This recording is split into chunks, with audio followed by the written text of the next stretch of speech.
This podcast is brought to you by Renewal by Andersen of Central Pennsylvania.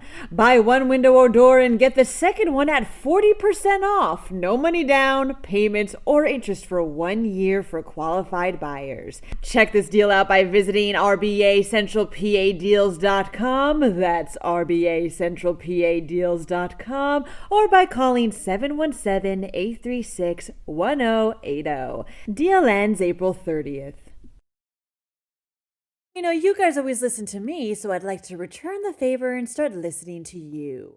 Tell me what you think about the stories covered here or on Penn Live for Listening to Listeners, an upcoming Today in PA segment where I'll read your opinions to make sure you have a say in the news. Be sure to email me at todayinpa@PennLive.com. That's todayinpa@PennLive.com with your name and where you're from, and I'll be sure to read it every other Friday starting May 12th. Looking forward to hearing from you.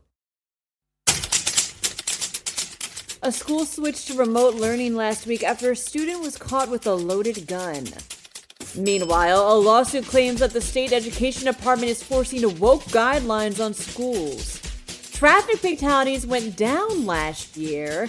Plus, this student took civic duty to a whole new level. I'm Claudia Dimuro, and you're listening to Today in PA.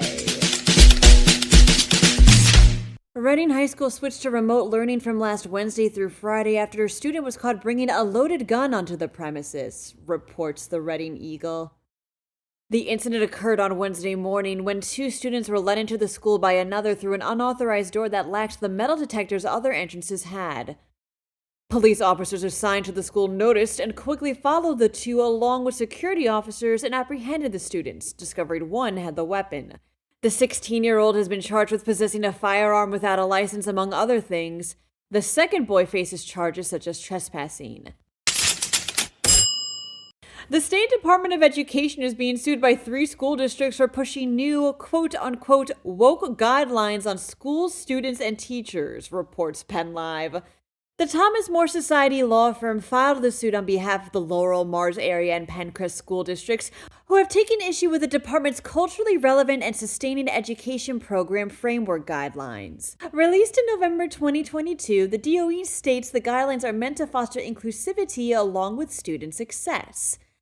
More Society Special Counsel Thomas Breath, however, says they require teachers to rewrite policies and cater their teaching approach to, quote, identify and question economic, political, and social power structures in the school, community, nation, and world. This, claims the suit, violates state regulatory review law, infringes on the filer's religious and free speech rights, and usurps the school board's authority to determine their own curriculum. It also, says Breath, forces, quote, educators to affirm their belief in these ideological tenets and to impose the same upon their students. The lawsuit is asking the court to void the guidelines and to require the DOE pay court costs.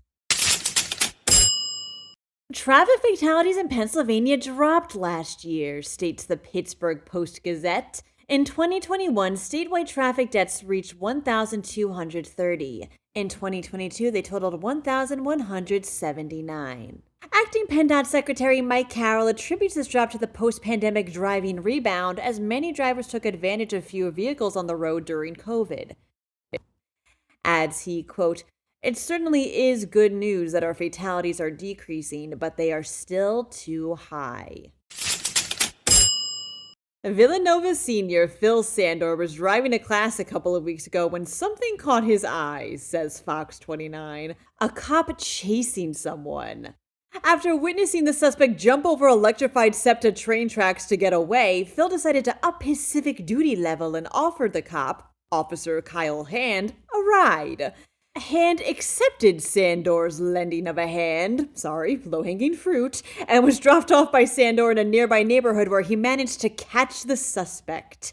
The suspect had run away, by the way, during a traffic stop, and cops later found out he had warrants in Philadelphia for crimes including assault.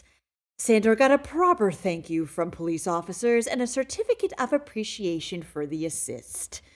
Welcome to May, everyone. For even more news, mosey on over to PennLive.com. And please remember to kindly rate this podcast and to leave it an honest review if you can. Thanks in advance, and as always, thanks for listening.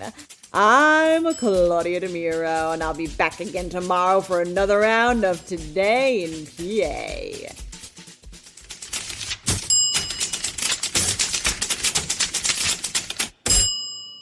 This podcast is brought to you by Renewal by Andersen of Central Pennsylvania. Buy one window or door and get the second one at 40% off. No money down, payments, or interest for 1 year for qualified buyers. Check this deal out by visiting rbacentralpadeals.com. That's rbacentralpadeals.com, or by calling 717-836-1080. Deal ends April 30th.